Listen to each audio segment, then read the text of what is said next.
अपने चैनल पर हम आप सबको खुशामदीद कहते हैं। इसको सब्सक्राइब करने के बाद बेल आइकन बटन को भी प्रेस कर लें ताकि हमारी तमाम नई आने वाली वीडियोस को टाइमली देख लें। कभी-कभी हम बिना सोचे समझे भी ज़िंदगी के कुछ अहम फैसले कर लेते हैं और जल्दबाजी में ये फैसले हमें बाद में सोचने पर मजबूर कर देते हैं।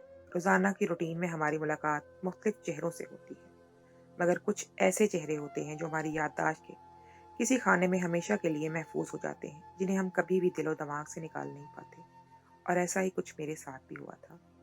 वो गर्मियों की दोपहर थी, मैं माहौल के मुताबिक लड़कियों के लोगों के घरों में ऑर्डर उनके घरों तक पहुंचाने का काम कर रहा था। तब एक घर से पिज़्ज़ा का ऑर्डर आया था, तो गरमा-गरम पिज़्ज़ा तैयार करवाकर मैं उसके घर की तरफ चल दिया था। शदीद गर्मी की वजह से मैं पसीने में नहा चुका था। वो एक छोटा-सा इलाका था। मतलूबा पता पर पहुंचकर मैंने घर के दरवाजे की घंटी बजाई और एहतियातन इस नंबर पर कॉल की जिस नंबर से ऑर्डर दिया गया था। मैं कॉल करके पिज़्ज़ा पहुंचाने की इत्तला दी तो आगे से एक लड़की की आवाज़ सुनाई दी। कहने लगी, "अच्छा इंतज़ार करें, मैं रिसीव करती हूँ।" मैंने ओके कहकर कॉल काट दी। इस चलती दोपहर में लड़की की आवाज़ सुनकर मैं बेसाख्ता गहरा सांस भरा था। हमें पिज़्ज़ा बर्गर जैसी मसनूआत ऑर्डर करने वाली ज़्यादातर लड़कियां ही होती थी। गर्मी की वजह से मेरी हालत काबिल रहम हो रही थी। बस मेरा नहीं चल रहा था कि मैं वो पिज़्ज़ा दरवाजे के बाहर ही रखकर फ़ौरन अपनी राह ले लूँ। मैं घंटी पर घंटी बजाने लगा। ऐसा लगता था जैसे पिज़्ज़ा ऑर्डर करने के बाद घर वाले भूल ही गए थे। मुझे अक्सर इस बात पर गुस्सा आता था कि खाने-पीने की अशिया ऑर्डर करने के बाद लोग वक़्त का एहसास ही नहीं करते थे। अक्सर लोगों के दरवाज़ों पर भी मुझे बहुत देर तक खड़े रहना पड़ता था। तब जाकर ऑर्डर वसूल करने के लिए कोई ना कोई निकलता था। मेरी मजबूरी थी, मैं कुछ कह नहीं सकता था। मुझे पैसे भी लेना होते थे, इसलिए ऑर्डर वसूल होने तक मेरा खड़ा रहना लाज़िम होता था। इस रोज़ भी इस घर का दरवाज़ा बहुत देर से खुला था। काफ़ी देर घंटी बजाने के बाद जब दरवाज़ा खुला तो मेरी सांस में सांस आई। सामने ही एक लड़की स्याह चश्मा आँखों पर लगाए घर से बाहर निकली। मैं उसे देखकर एक लम्हे के लिए ठटक गया था। वो बहुत खूबसूरत सी लड़की थी। धूप में उसकी रंगत चमक रही थी, मगर काला चश्मा लगाए जिस तरह उसे दरवाजे को टटोलते हुए हाथ आगे बढ़ाया था, मैं समझ गया वो चश्मा धूप से बचने के लिए नहीं लगाया गया था, बल्कि वो लड़की आंखों की रोशनी से महरूम थी। मैंने अफसोस से पिज़्ज़ा दिया और पैसे वसूल करके वापस लौटने की बजाय अचानक मैं इस लड़की को देखता हुआ रुक गया। वो लड़की दरवाजे का सहारा लेकर पलटते हुए अचानक लड़खड़ाई थी, मगर उसने बर वक्त खुद को और पिज़्ज़े को बैक वक्त संभाल लिया था। मुझे उस पर तरस आया। सोचा उसे अंदर तक पहुंचाना चाहिए ताकि इसको वापसी पिज़्ज़ा ले जाने में कोई दिक्कत ना हो। मैंने बेसाख्ता आगे बढ़कर उस लड़की का हाथ थाम लिया। वो मेरी इस हरकत पर घबरा गई। मैंने कहा, "मैं आपको अंदर तक पहुंचा देता हूँ मैम, आप पिज़्ज़ा मुझे पकड़ा दें।" मैंने उसके हाथ से पिज़्ज़ा भी ले लिया और मैंने लड़की की शफ़ाफ़ रंगत को नज़रअंदाज करने की कोशिश की थी। मेरा दिल इस जवान लड़की की मोहताजी पर बहुत अफ़सरदा हो रहा था। घर वालों पर भी अफ़सोस हुआ जो बेखबर थे और वो अंधी लड़की अकेले में ऑर्डर किए बगैर मर्द से सामान मंगवा रही थी। मेरे लिए ये सोचना भी मुश्किल हो गया कि अगर मेरी जगह कोई और होता तो कोई ऐसा मर्द होता जो इस लड़की का हुस्न देखकर आपे से बाहर हो जाता, तो वो लड़की खुद को कैसे संभालती। घर के अंदर पहुंचकर मैंने जब लड़की को सोफे पर बिठाया और उसे पिज़्ज़ा पकड़ाया, तो वो लड़की बेख्तियार मेरा शुक्रिया अदा करने लगी। बोली, "मेरे लिए खाना बनाना एक मुश्किल अमर है। मैं बहुत मजबूरी की वजह से बाहर से खाने-पीने की चीज़ें ऑर्डर करती हूँ।" मैंने कहा, "कोई बात नहीं, हम रात को देर तक सर्विस देते हैं।" पहली बार किसी कस्टमर से मैंने कहा था कि जब चाहे आप ऑर्डर कर सकती हैं। मैं कोशिश करूँगा कि इसकी डिलीवरी में बर वक्त यहाँ पहुँचा दिया करो। वो लड़की बेहद मशहूर होने लगी, बार-बार मेरा शुक्रिया अदा करते हुए मुस्कुराने लगी। उसका मासूम हुस्न मेरा ध्यान भटका रहा था। मैंने कभी किसी को ऑर्डर देते हुए उनका चेहरा नहीं देखा था। मैं ये काम से काम रखता था और नज़रें नीची रखता था। वालिद की वफ़ात के बाद ये काम करना मेरी मजबूरी बन चुकी थी, वरना मैं तालीम याफ़्ता सुलझा हुआ लड़का था। इस लड़की से बात करके मुझे जाने क्यों अच्छा लग रहा था। मुझे इस मासूम लड़की की ऐब पर बहुत दुःख हो रहा था। हैरत की बात तो ये थी कि इसका घर खाली पड़ा हुआ था। मेरे अंदर जाने पर भी कोई मुझे नज़र नहीं आया था, तो मुझे लगा कि लड़की वो अकेली रहती है। ये बात मुझे बेचैनी में मुब्तला कर रही थी, मगर तब हमारी आवाज़ों पर एक कमरे का दरवाज़ा खुला और वहाँ से एक मर्द चलता हुआ बाहर आया। मैंने चौंक कर उस मर्द की तरफ देखा तो मेरी आंखें फटी की फटी रह गईं। वो दराज़ कद मगर निहायत लाग़र सा मर्द था। रंगत बहुत स्याह और भद्दे से नकूश थे। दीवार का सहारा लेकर बमुश्किल चलते हुए वो बाहर की जानिब आ रहा था, मगर बोलने की बजाय वो अजीब-सी आवाज़ निकालने लगा। उसकी आवाज़ बहुत भारी थी। एक लम्हे के लिए मेरा दिल खौफ से सिमट गया था, मगर उसकी आवाज़ सुनकर लड़की चौंक कर खिड़की खड़ी हुई और एहतियात से आगे बढ़ते हुए उस मर्द का हाथ थाम लिया। मैं हैरत से साकत खड़ा इन दोनों को देख रहा था। वो लड़की खुद भी अंधी थी, मगर शायद घर के अंदर वो चलते फिरने की इतनी आदी थी कि उसे सहारे किसी की ज़रूरत नहीं पड़ रही थी। वो खूबसूरत और बिल्कुल ठीक-ठाक थी। उसकी नर्म आवाज़ बहुत मध्यम थी। अंधेपन के अलावा उसमें कोई ऐब ना था। वो आम लड़कियों से भी ज़्यादा हसीन लग रही थी, जबकि इस मर्द की हालत बहुत ज़्यादा काबिल रहम थी। उसकी आँखें ऊपर की जानिब मुड़ी हुई थीं। भारी मोटी आवाज़ में चीखती आवाज़ें निकालता वो खौफ से मेरा दिल बंद कर रहा था। उसे नज़र भर कर देखना बहुत मुश्किल था। वो लड़की उसे सहारा देकर सोफ़े की जानिब लाने लगी। वो कुछ बोली नहीं थी। खामोशी से उसने उस मर्द को बिठाकर पिज़्ज़ा का एक पीस उसे पकड़ा दिया था। मैं हैरत से इतना साकत रह गया था कि कुछ लम्हे तो बोल ही नहीं पाया। वो नीम मुर्दा पागल सी लग रहा था। इस खूबसूरत लड़की और मर्द में कोई रत्ती बराबर मुशाबहत ना थी। मुझे लगा शायद वो इस लड़की का कोई रिश्तेदार है, मगर उसकी जिम्मेदारी लड़की पर क्यों थी? इनके घर वालों में कोई औरत ना थी और ना ही कोई मर्द और था, और मैं कुछ नहीं समझ पाया। मुझे देर भी हो रही थी। वो दोनों पिज़्ज़ा खा रहे थे। लड़की चुप-चुप सी लग रही थी। मर्द ने घर में शोर मचाया हुआ था। शायद वो खुशी का इज़हार कर रहा था, मगर मुझे मुस्कुराकर शुक्रिया करने वाली वो लड़की अब बिल्कुल चुप बैठी थी। मैं उलझ रहा था, मगर अपनी रकम भी वसूल कर चुका था, इसलिए वहाँ से पलटकर चला आया। मेरे दिमाग में वो मर्द और लड़की महफूज रह गए थे। मुझे हर वक्त कोई भी काम करते हुए इस लड़की का ख्याल आता था, जिस मर्द को मेरे जैसा लड़का भी बर्दाश्त नहीं कर पा रहा था। वो मासूम लड़की इस मर्द को कैसे बर्दाश्त कर रही थी? वो मर्द भी जो नीम पागल था, और मुझे इस लड़की की हमदर्दी हुई। बज़ाहिर इस मर्द को देखकर ऐसा लगता था कभी वो इस लड़की को नुकसान भी कर सकता था। लेकिन अगर वो इस लड़की का बाप था तो फिर से संभालना यकीनन लड़की की ही जिम्मेदारी थी। मगर वो लड़की मेरे सर पर सवार हो गई थी। मेरे सर पर हर वक्त इस लड़की की फिक्र रहने लगी थी सवार। मैंने कई बार सर झटका, खुद को समझाने की कोशिश की, लेकिन वो भी एक आम सी लड़की थी जिसने पिज़्ज़ा ऑर्डर किया था और मैंने उसका ऑर्डर पहुंचाया और बात खत्म। मैं दिन भर जाने कितनी लड़कियों के घरों में जाता था और इन्हें ऑर्डर इनका पहुंचाता था और पैसे लेकर आ जाता था, मगर कोई लड़की इस तरह मेरे हवास पर नहीं छाई थी। मैं दोबारा से इस घर में जाना चाहता था। इस लड़की के रहन सहन और हालात के मुतालिक कुछ और भी जानना चाहता था। मेरा दिल मुझे उकसाने लगा और मैं इस लड़की की खबर रखा करूं। मेरी किस्मत अच्छी थी कि एक बार फिर उस लड़की ने घर से पिज़्ज़ा ऑर्डर किया, और इस बार रात का वक्त था। मैंने इसी नंबर से ऑर्डर आया था और देखा तो जल्दी से पिज़्ज़ा लेकर इसके घर की तरफ रवाना हो गया। मेरा दिल अजीब से अंदाज में धड़क रहा था। इस लड़की से मिलने का सोचकर मुझ पर जोश सवार हो रहा था। मैं अपनी कैफियत खुद भी समझ नहीं पा रहा था कि क्यों वो अंधी लड़की मुझे इतनी अच्छी लग रही थी। वहां पहुंचकर मैंने घर की घंटी बजाई, तो इस बार पहली घंटी पर ही दरवाज़ा खुल गया था। लड़की ने हाथ आगे बढ़ाकर मुझे रकम पकड़ाई और पिज़्ज़ा लेने के लिए हाथ आगे बढ़ाया। मैं इसके सफ़ेद रंग हाथ को देखता रह गया। इस बार भी उसकी आंखों पर स्याह चश्मा लगा हुआ था, और मैंने उसे पिज़्ज़ा देने के बजाय सलाम किया तो वो मेरी आवाज़ पहचान गई। फिर मुस्कुराते हुए सलाम का जवाब देने लगी। मैंने कहा, मैम आपका पिज़्ज़ा अंदर पहुंचा देता हूँ। इस बार वो घबराई नहीं थी, बल्कि खामोशी से दरवाजे से हटकर एक तरफ हो गई। मैंने उस लड़की का हाथ थामा और उसे अंदर ले गया। हालांकि मैं इस रोज़ देख चुका था कि इस लड़की को सहारे की ज़रूरत नहीं है। अपने घर के वो तमाम रास्ते अच्छे से जानती थी, मगर फिर भी मैं इस लड़की को सहारा देकर अंदर ले आया। ये सिर्फ एक बहाना था। मैं लड़की से बात करना चाहता था। इस रोज़ भी इस घर में खामोशी छाई हुई थी। वो मर्द सामने ही नहीं था। मैंने लड़की को सोफे पर बिठाते हुए सवाल किया कि इस घर में आपके साथ और कौन-कौन रहता है? वो लड़की मेरे सवाल पर एक लम्हे के लिए खामोश हो गई, जैसे सोचती हो एक अनजान को जवाब देना बेहतर है या नहीं। फिर आहिस्तगी से उसने जब जवाब दिया, वो मेरे सर पर सातों आसमान गिरा गया। उसने कहा कि इस घर में मेरा शौहर और मैं रहते हैं। मेरे लिए यकीन करना मुश्किल हो रहा था कि वो मर्द जो लाकर और नीम पागल सा था, वो इस लड़की का शौहर था।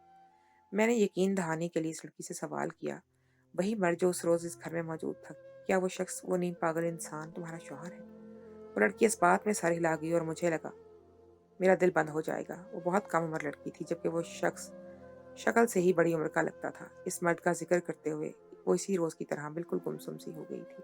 मैं दम्बा खुद रह गया, कुछ बोल नहीं पाया। कुछ तौक़ुफ़ के बाद वो लड़की बोली, आज वो वाले दवा लेकर सो चुके हैं।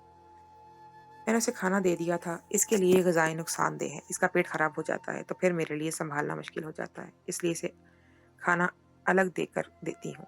मैंने सुबह से कुछ नहीं खाया था, इसलिए इसके सोने के बाद पिज़्ज़ा ऑर्डर कर लिया। इस लड़की के बताने पर मेरा दिल धक्का सा लगा था उसको। नाज़ुक सी लड़की अकेली नीम पागल मर्द के साथ ज़िम्मेदारी निभा रही थी, वो भी इस हालत में जबकि वो खुद बिना-बीना थी। उसे इस मर्द के लिए खाना बनाना पड़ता था। उसे सँभालना या फिर खुद दवा देना कितना मुश्किल हो सकता था। मेरे लिए सोचना मुहाल हो रहा था। मेरा दिल चाहा इस लड़की का हाथ पकड़कर इस घर से कहीं दूर ले जाऊं। मैं सवाल करना चाहता था कि वो मर्द आखिर इसका शौहर कैसे बना? क्या इसके घर वाले इतने जालिम थे कि अपनी नाबीना बेटी को उठाकर ऐसे मर्द के हवाले कर दिया, जो इस मासूम की हिफाजत की बजाय खुद इसके रहमो करम पर पड़ा है? मैं खामोशी से खड़ा इस लड़की को देख रहा था। मेरी मौजूदगी को बदस्तूर अपने करीब महसूस करके वो शुक्रिया अदा करने लगी।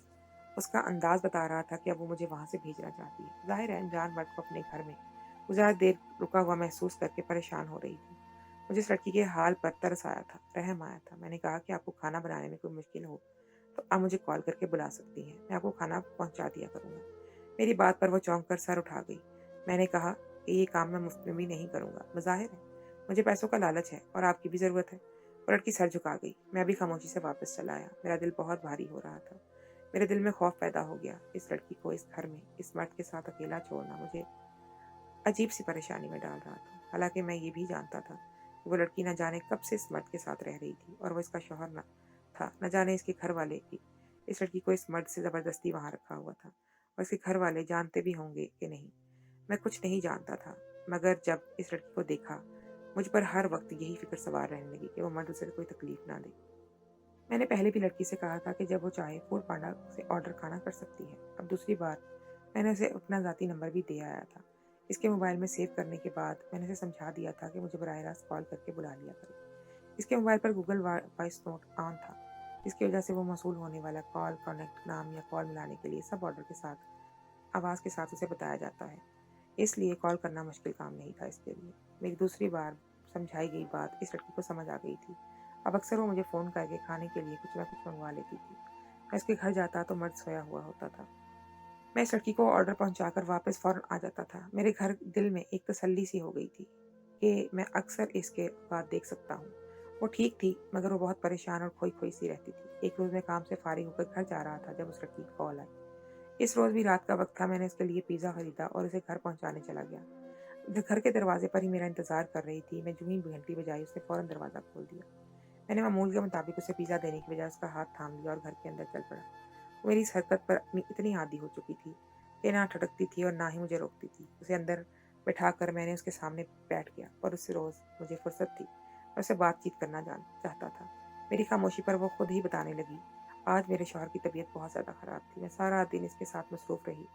मुझे फिर से खाने-पीने का मौका नहीं मिला। अब तक थक कर सो जाना चाहती थी, मगर खाली पेट मुझे नींद नहीं आई। बगौर उसे देख रहा था मैं। बहुत थकन-ज़दा सी लग रही थी। मुझे दुःख महसूस हुआ। मैं उसने उसे बहाने से पूछा कि क्या मैं घर में कोई ऐसा फ़र्द नहीं है जो आप इस मर्द की ज़िम्मेदारी ले? आखिर ऐसे नीम पागल मर्द से तुम्हारी शादी कैसे हो गई? मेरे सवाल पर उसके चेहरे पर एक तारीक सा साया लहराया था। वो खामोशी से सर झुकाए बैठी रही। मैंने महसूस किया जैसे उसके गालों पर आंसू चमक रहे थे। मैं बौखला गया। आगे बढ़कर उसके आंसू साफ करना चाहता था, मगर मैं अपनी जगह से उठकर उसके पास जाता तो ये मुनासिब न लगता। उससे कहा कि जो तुम्हारे बारे में मैं सब जानना चाहता था। मेरा सवाल बुरा लगा तो माजरत करता हूँ। अचानक इस लड़की ने मुझे उदासी से अपने बारे में सब बता दिया। बोली, मेरे वालिदैन की वफ़ात हो गई है। माँ बाप ने बहुत लाड प्यार से पाला था। मुझे अपने वालिदैन की ज़िंदगी में कभी अपनी कमी इतनी महसूस नहीं हुई थी। मेरे माँ बाप मेरी आंखें बंद कर रहे थे मेरे साथ। मेरे हालात हमेशा एक से नहीं रहते थे। हमारे ख़ानदान में बरादरी के अंदर शादियाँ करने का बहुत पुराना रिवाज है। हमारे यहाँ ख़ानदान से बाहर लड़की को देने को गलत समझा जाता है। इस बात पर अक्सर ख़ानदान में माज़ूर और पागल बच्चे पैदा होते थे। पहले तो समझाया गया कि शायद ये किसी की आह लगी है या बद्दुआ लगी है, इसी वजह से ऐसा हो रहा है। मगर जब मेरी पैदाइश हुई तो मेरे अंधेपन को देखते हुए मेरे वालिदैन ने डॉक्टर से राब्ता किया। मेरे माँ बाप पढ़े लिखे थे, इसीलिए उन्होंने जब डॉक्टर से तफसील पूछी तो डॉक्टर ने समझाया कि बाज़-औक़ात मुसलसल ख़ानदान में आपस में शादियाँ करने की वजह से ऐसे ही माज़ूर बच्चे पैदा होने लगते हैं। डॉक्टर ने इस मौरूसी वजह को तफसील से बयान किया तो मेरे वालिदैन को अंदाज़ा हुआ। अल्लाह ने इस्लाम में ज़ात-पात या ऊँची नीची कौम की कोई कैद नहीं रखी। जब अल्लाह ने ऐसी कोई कैद बांधी नहीं रखी, तो न जाने क्यों लोग हम दूसरों को इतना कमतर कैसे ख्याल कर लेते हैं। कभी-कभी इस बात का ऐसा शदीद नुकसान भी होता है कि हम सोच भी नहीं सकते। मेरे वालिदैन को मेरी फ़िक्र सताने लगी। वो अक्सर ये बात करते थे कि मेरी शादी ख़ानदान से बाहर करेंगे। इन्हें बहुत प्यारी थी। मगर एक रोज़ हादसे में मेरे वालिदैन का इंतकाल हो गया। मेरे वालिदैन एक ख़ासी जमा पूँजी अच्छी मेरे नाम कर गए थे। जब मेरे चचा को खबर हुई कि मेरे माँ-बाप मेरे नाम पर अपनी जमा पूंजी लिख कर गए हैं, तो मेरे चचा और उसके बेटों ने पहले तो हमारे घर पर कब्जा कर लिया, फिर मेरे बाप की खड़ी हुई गाड़ी तक बेच दी। मैं अपने माँ बाप की इकलौती औलाद थी, कोई बहन भाई भी था नहीं, और इस नाहक कब्जे पर कोई आवाज़ उठाता खानदान के बाकी लोग मदद करने के बजाय उल्टा मेरे मरहूम माँ बाप को कोसने लगे कि अपनी बेटी के मुस्तकबिल तक का नहीं सोच कर गए, अब गैरों के रहमो करम पर बेटी को छोड़ दिया है। मैं औरत ज़ात थी, इतना तो मुझे अंदाज़ा था कि मेरी मदद के लिए हमारे घर का दरवाज़ा बजाने वालों में कितने लोग सच्चे थे और कौन-कौन मौके से फ़ायदा उठा रहा था। सभी को मेरे मुस्तकबिल के मुताल्लिक सोच ने आन घेरा। मेरी एक ही खाला थी, वो भी हर वक़्त परेशानी में मुब्तला रहने लगी। उसे मेरी फ़िक्र सताती थी। एक रोज़ उसका भी ब्लड प्रेशर इतना हाई हुआ, अस्पताल जाते हुए रास्ते में ही मेरी खाला की भी वफ़ात हो गई। अब मैं मुकम्मल तौर पर अपने चचा की मोहताज हो गई थी। अभी मैं अपने माँ-बाप और खाला की मौत के गम से भी नहीं निकली थी कि मेरे चचा ने एक सर पर मेरी धमाका किया। बोले, "घर तो तुम्हारा खाली हो गया है, वहाँ अब कोई नहीं रहता है। तुम्हारे वालिदैन के घर पर रुकना अब तुम्हारे लिए मुनासिब नहीं रहा। तुम्हें हमारे साथ रहना होगा। ऐसा ना हो कि अकेले में किसी मुसीबत का शिकार हो जाओ। चचा ने एक नीम पागल बेटे के साथ मेरा निकाह कर दिया आपने और मेरे वालिदैन के घर को बेचकर रकम रख ली और इसके किराए के घर में हम दोनों को शिफ्ट कर दिया। अब मेरे ससुर यानी मेरे चचा इस घर का किराया और घर में राशन पानी का सब इंतजाम खुद करते हैं और मैं नहीं जानती मेरे वालिदैन की छोड़ी हुई रकम में से कोई हिस्सा मेरे हाथ लगा हो। चचा महाना खर्च देते हैं और घर की दौलत घर ही रह जाए इसके लिए अपने नीम पागल बेटे के साथ मुझे सौंप दिया और दवाओं के साथ मुझे महसूस करवाकर उन्होंने मुझे अपने पागल बेटे की दवाएं भी समझा दी हैं। अब मैं कोई गोली का साइज़ देखकर याद रखती हूँ कि कौन सी गोली किस वक़्त देनी है, क्योंकि मेरे शौहर को अक्सर दौरा लगे, तो वो चीज़ों को उठा-उठा कर फेंकता है और मुझे ज़ख्मी करने की कोशिश करता है। तब उसे दवा देकर नशा देना पड़ता है। वो लड़की सब बताकर बुरी तरह रोने लगी। कहने लगी, मेरे माँ-बाप के बाद दुनिया ने मुझे बताया था कि अंधापन कितनी बड़ी बेबसी होती है। रोते हुए बोली, अपने शौहर के साथ खुश नहीं हूँ। मैंने उसे देखा नहीं, मुझे शक्ल-सूरत से फ़र्क नहीं पड़ता, मगर वो नीम पागल मर्द है। वो मेरी हिफाज़त नहीं कर सकता। मैं अंधी और कमज़ोर लड़की हूँ। मुझे तो खुद सहारे की ज़रूरत है, उल्टा मुझे ही इसका ख़्याल रखना पड़ता है। वो बुरी तरह रो रही थी और मैं रोज़ाना थक जाती हूँ। मैंने अपने चचा को बताना चाहती हूँ कि मुझे भी आराम की ज़रूरत है, मुझे ज़ाती सुकून की ज़रूरत है, मगर कोई मुझसे नहीं पूछता कि मेरी ज़िंदगी कैसी गुज़र रही है। मेरा इस घर से निकलना पाबंदी है। मैं वालिदैन की कब्र पर भी जाना चाहती हूँ, मगर मुझे जाने नहीं दिया जाता। मुझे नहीं पता मेरे वालिदैन कहाँ दफ़न हैं। वो तड़प रही थी। मैं उस लड़की की कहानी सुनकर साकत बैठा रह गया था। वो ज़ारो-कतार रो रही थी और उसके सामने पड़ा पिज़्ज़ा ठंडा हो चुका था। उस लड़की को खाने का कोई होश नहीं रहा था। जैसी ज़िंदगी वो बसर करती आई थी, अब मुझे अंदाज़ा हो रहा था कि उसके लिए खाना-पीना तो बहुत गैर ज़रूरी था। उसकी जिस्मानी थकन-ज़दा ज़हनी थकावट उसे 2 पल भी चैन लेने नहीं देते थे। वो कम उम्र मासूम लड़की इतनी बड़ी ज़िम्मेदारी उठा रही थी। अपने वालिदैन को याद करती वो बुरी तरह रो रही थी। मैं बेबसी से बैठा रह गया। उसे जज़्बाती सहारे की ज़रूरत थी। मैं उसे कैसे सहारा देता? मैंने पानी का गिलास भरा और उसके हाथ में पानी का गिलास पकड़ा दिया। वो कुछ बोल नहीं मैं पाया था। उसे कोई तसल्ली भी नहीं दे पाया। मैं उसे क्या बताता कि जो ज़िंदगी वो गुज़ार रही थी, ऐसी ज़िंदगी हमारे लिए तसव्वुर करना भी मुश्किल थी। वो डरी हुई रहती थी जिस मर्द के साथ एक मुकम्मल लड़की का भी गुज़ारा ना हो सके। उसके साथ वो एक अंधी लड़की जाने कैसी रह रही थी। मेरा दिल चाहा उसके ख़ानदान वालों को जाकर गिरबान पकड़ लूं। दुनिया में बेहिसी इतनी बढ़ चुकी थी कि लोगों ने इस मासूम लड़की को यतीम मस्कीन होते हुए अपने मकसद के लिए इस्तेमाल कर लिया था। इस घर से निकला तो कदम भारी हो रहे थे। अपने घर जाकर भी बेचैन रहा। मैं हमेशा अल्लाह से अपने हालात पर शिकवा करता था। आज अपना घर देखा, अपनी बहनों को बेऐब देखा, तो दिल से अल्लाह का शुक्र अदा किया। इस लड़की के हालात जानने के बाद मेरे रोंगटे खड़े हो गए थे। मेरी माँ फ़िक्रमंद हुई। मैं एक अजान लड़की की फ़िक्र में पागल हुआ जा रहा था। ऐसी लड़की जिससे ना मेरा कोई ताल्लुक था, ना कोई ज़्यादा जान-पहचान थी और ना ही उसकी मदद करता था। उसके ख़ानदान वाले उसके वारिसीन थे। उस लड़की की मजबूरियाँ मेरे अंदर बेचैनी भर गई थी।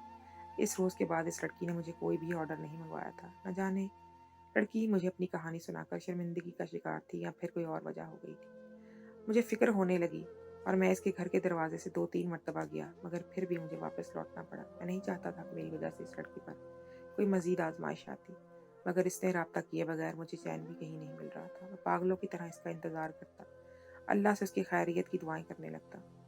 मैं पहली बार किसी लड़की को दिल दिया था, वो भी ऐसी लड़की को जिसे मैं हासिल भी नहीं कर सकता था। इसका ऐब और अंधापन मेरी ज़िंदगी में कोई मायने नहीं रखता था। इसकी तकलीफ़ मुझे तकलीफ़ देने लगी थी। एक रोज़ मैं बददिल सा ऑर्डर लिए किसी घर के सामने खड़ा था कि जब अचानक मेरे मोबाइल पर उसी लड़की के नंबर से कॉल आई। मैंने फ़ौरन कॉल अटेंड की। आगे इस लड़की के रोने की आवाज़ आ रही थी। वो बोली, मैं बहुत बड़ी गलती कर बैठी हूँ। मुझे मदद की ज़रूरत है। मुझे ये लोग मार डालेंगे। मैं उसके अल्फाज पर ठटक गया था। मेरे हाथ पैर फूल गए थे। मैंने उसे तसल्ली दी। कहा, मैं अभी आ रहा हूँ। न जाने वो क्या गलती कर बैठी थी। उसकी आवाज़ इतनी काँप रही थी कि मेरे दिल लिए अल्फाज समझना भी मुश्किल हो गया था। इसके घर का दरवाज़ा खुल चुका था। मैंने फ़ौरन रकम ली और अपने ऑर्डर देते ही मोटरसाइकिल भगाकर इस लड़की के घर पहुंचा। घर का दरवाज़ा बंद था। मैंने घंटी बजाई तो कुछ देर बाद इस लड़की ने दरवाज़ा खोल दिया घर का। इसकी हालत देखकर मैं साकन रह गया। वो बिखरे हुए हुलिये में खड़ी थी। उसका जिस्म बुरी तरह कांप रहा था और चेहरे की रंगत उड़ी हुई थी। मैंने आगे बढ़कर उसका हाथ थामा तो वो रो पड़ी। बोली, मेरा शौहर मर गया है।